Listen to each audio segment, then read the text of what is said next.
The Bantam-era Star Wars novels, released between 1991 and 1999, barely touched on events before A New Hope. But with the release of the prequel trilogy between 1999 and 2005, authors were given opportunities to go back to those stories and incorporate new understandings that we gained from the prequel movies. So Tatooine Ghost by Troy Denning is the first of those bridge novels that ties together both the prequels and the original trilogy. Denning himself described the book as an accident/adventure that features the complex relationships between characters from two very different eras. Tatooine Ghost made it to number 8 on the New York Times bestseller list for the week of March 23rd, 2003, and was ultimately on the list for 2 weeks. Along with its, sister novel, Survivor's Quest by Timothy Zahn, I have owned the hardcover of Tatooine Ghost for a long time, but I hadn't reread it in years. So it was interesting revisiting it to see how much I remembered, which was mostly Leia's emotional journey to reconcile the Skywalker part of her heritage, as well as the bits I didn't. So, a brief summary. When a masterpiece of Alderaanian art, lost in transit during the planet's destruction, resurfaces on the black market, the New Republic dispatches Han and Leia and Chewbacca and C-3PO to infiltrate the auction on Tatooine and retrieve a Rebellion-era code hidden within the painting. But trouble is waiting when they arrive, for the Imperials are led by a mysterious, efficient new admiral, and long-hidden secrets and truths of Skywalker's past are waiting to be uncovered. In addition to bridging the gap between the prequels and the original trilogy, Tatooine Ghost is also set in between The Courtship of Princess Leia by Dave Wolverton and the Thrawn trilogy by Timothy Zahn. At this point in the story, Han and Leia have been married for about half a year. So I would say if you are interested in reading Tatooine Ghost, at the very least, I would read The Courtship of Princess Leia first, because Han and Leia refer back to the events of that story multiple times, and I think it's helpful to see what their relationship has recently gone through. Han and Chewbacca think they're just going to Tatooine because this is a painting that hung in the royal palace on Alderaan, and Leia really wants it back. And that's part of the reason Leia has a lot of really good memories associated with the painting Killik Twilight. But there's another reason as well, as I hinted in the brief summary. During the time of the Rebellion, and even now in the era of the New Republic, Rebel forces utilized Shadowcast, basically a secret code that would let them send messages out embedded within the HoloNet. While the code that's in the card that's in the Moss painting is old, they're worried that if the Empire gets their hands on it at all, they'll be able to crack the current code. So Leia's not just there for nostalgia purposes, but also because the lives of many New Republic agents is at risk. But this is a very popular painting. It's priceless. It is the only Moss painting by this Alderaanian artist that remains, and because it's a Moss painting, you have to keep it alive, and people are willing to pay a lot of money for it. And if you've read the Thrawn trilogy, you know that there is a certain Imperial officer who is very interested in art. Not just art for art's sake, but for what he can get out of it, the insights he can achieve from it. So the Imperials try very hard to get this painting as well. But when it looks like they're going to be outbid by the Imperials, Han and Leia decide that it would be better to destroy the painting than to let the Imperials get their hands on it. And that causes most of the trouble in this book, that the mysterious Imperial Admiral knows that, okay, there has to be some secret involved here, or they wouldn't try to blow it up rather than let us have it. The person who steals the painting is being chased by the Imperials. Han and Leia are being chased chased by the Imperials, and that's most of the action of the story. Han and Leia are chasing after the thief of the painting, who are in turn being chased by Imperial forces on Tatooine. But this is a bridge novel. This brings prequel characters into the post-Return of the Jedi era. So the thief who steals the painting is Kitster Banai, one of Anakin Skywalker's friends when he was a young boy enslaved on Tatooine. While chasing Kitster, we run into Wald, the young Rodian, who is another one of Anakin's enslaved friends. We meet Dama, the younger sister of Aunt Beru, and Leia acquires a piece of technology that further enfolds her Skywalker past so that she learns more about her grandmother Shmi and her father. Within Tatooine Ghost, I would say that Han's emotional journey is deciding that he wants to side with the New Republic again. That sounds bad. That's not quite what's happening here. It's more that during the events of the Courtship of Princess Leia, he resigned his commission. He's no longer an officer in the New Republic Navy. And as the story starts, he doesn't really want to have anything to do with Mon Mothma or the rest of the Provisional Council because they were the ones pushing Leia towards this arranged marriage that she didn't really want. But at the same time, Han is Han. He always pulls through for everyone in the end. Learning that Killik Twilight holds information that is key to the safety of so many New Republic agents is something that Han is willing to fight for.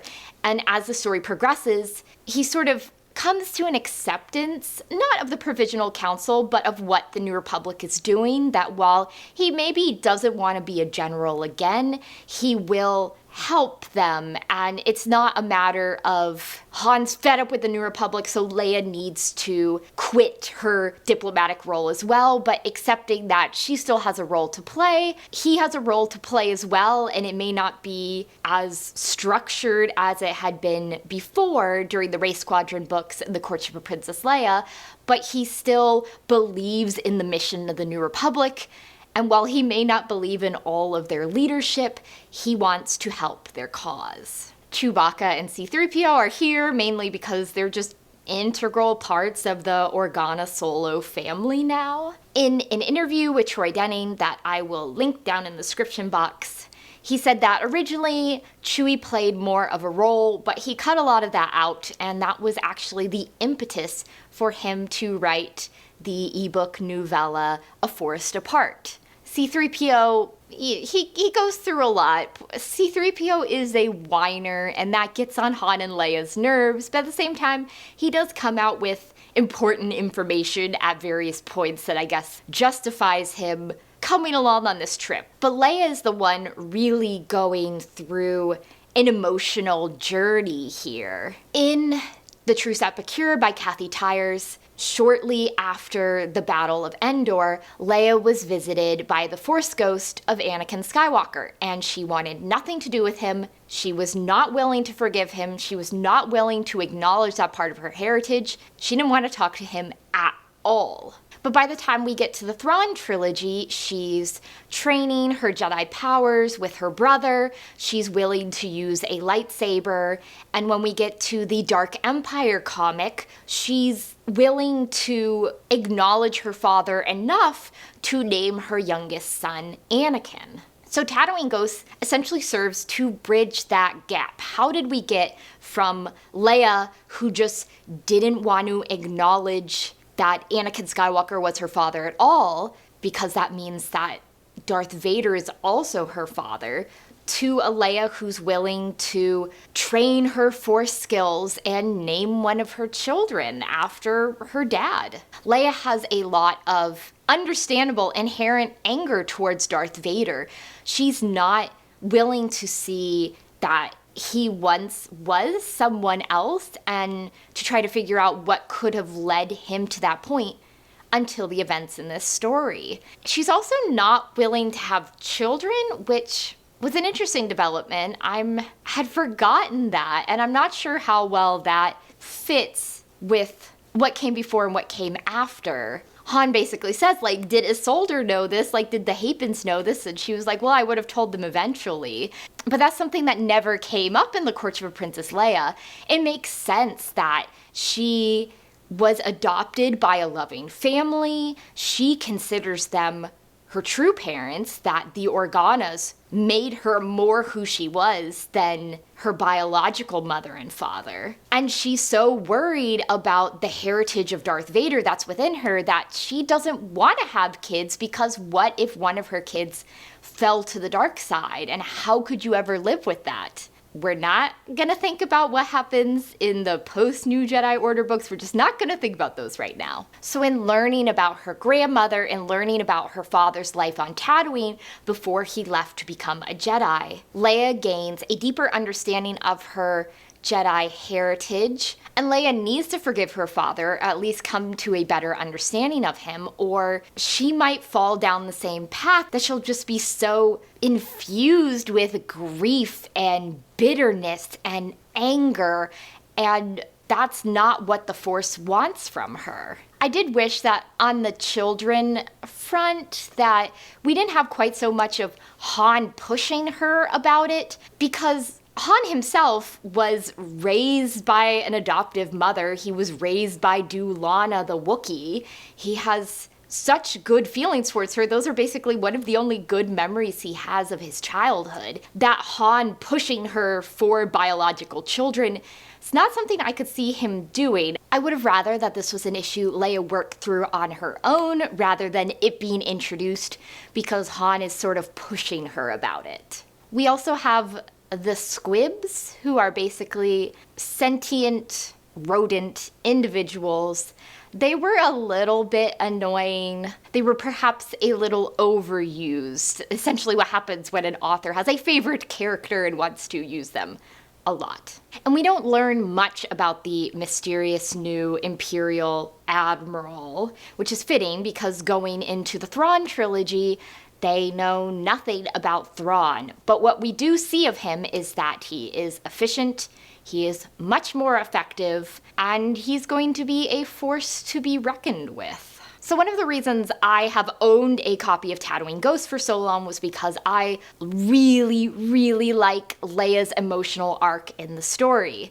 But during this reread, this was when I noticed more issues with it than I had remembered. The first was that I felt the setup to get Han and Leia on Tatooine so that Leia can find out all these things about Skywalker's past was a bit creaky. The maneuverings of the plot were very visible to me and felt somewhat implausible. I guess I can buy Leia and Han going to Tatooine because a famous piece of Alderaanian art that had been thought lost is up for auction because Leia has all these sentimental feelings about it and wants to get it. And like that could have been enough for me. The addition of the Shadowcast code within the painting, at least for me, I didn't feel was needed to justify their existence there. And in fact, I felt like if that was the case, why did the New Republic send Han and Leia? They have disguises.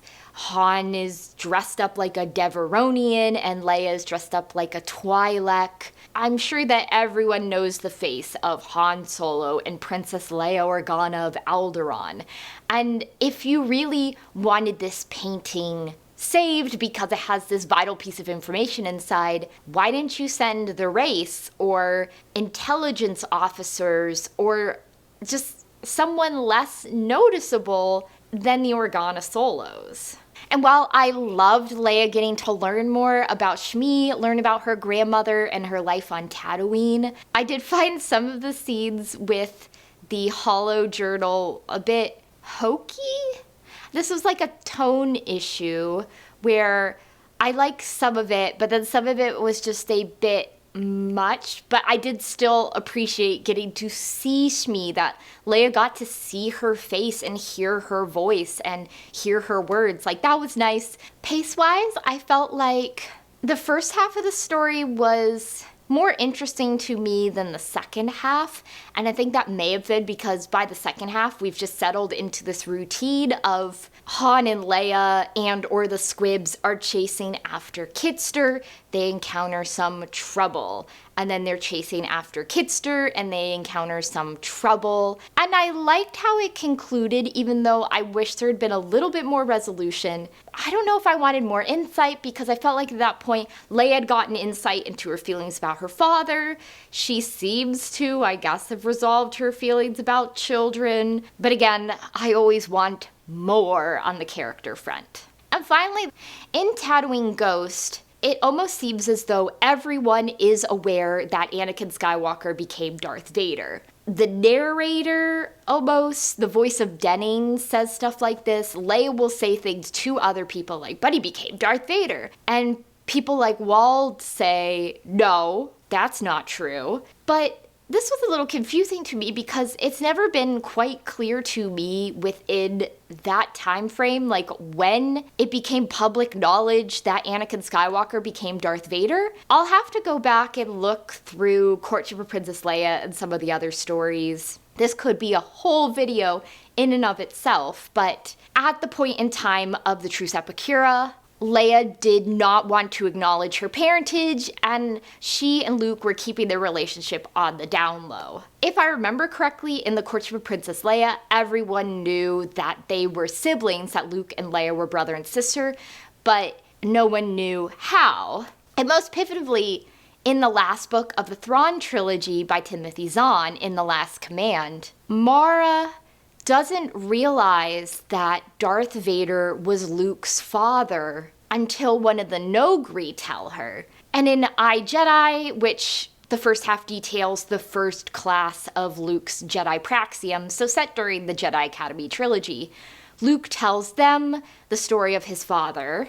And by the time we get to the Black Fleet Crisis trilogy, it is public knowledge that Luke and Leia were Darth Vader's children because senators within the New Republic Senate bring that up as like a reason she should not be president because, you know, she's Vader's daughter. So I guess it's unclear to me when everyone knew that, but I feel like at the time of Tatooine Ghost, I don't think it was public knowledge, and that really threw me every time it came up that Denny was writing from this point where he thought that everyone knew this, but because of Mara's reaction in the Thrawn trilogy, I don't think that was true yet. So, in short, Tatooine Ghost features a strong emotional arc for Leia. She is learning more about her past, about her grandmother Shmi Skywalker, and she slowly comes to terms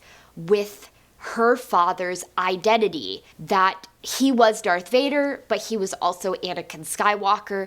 She has to forgive him. She has to move on with her life, or she might go down the same path he did. That the Force has things in store for her, and this acceptance is a key part of that. And this does tie pretty well into the beginning of the Thrawn trilogy, giving us our first inklings of Thrawn and what he is capable of. But at the same time, I found the setup in the beginning with the painting really clunky, and I'm not sure that all the reasons they needed to be there were necessary. I wasn't crazy about the squibs, and I just had some questions about, I guess, the time frame of certain revelations in the post-Return of the Jedi era and how they all fit into Tatooine Ghost and the surrounding stories. But if you're looking for a good story about Han and Leia with not galaxy-wide consequences, I would say check Tatooine Ghost out. Since it came out in 2003, it doesn't have any of the revelations from Revenge of the Sith, but it is interesting to see how the authors are starting to tie prequel events and plot developments into the later stories. So next time, I'm going to be reading the first book in the Clone Wars multimedia project. This one is about Mace Windu returning to his homeworld at the start of the Clone Wars. Shatterpoint by Matthew Stover.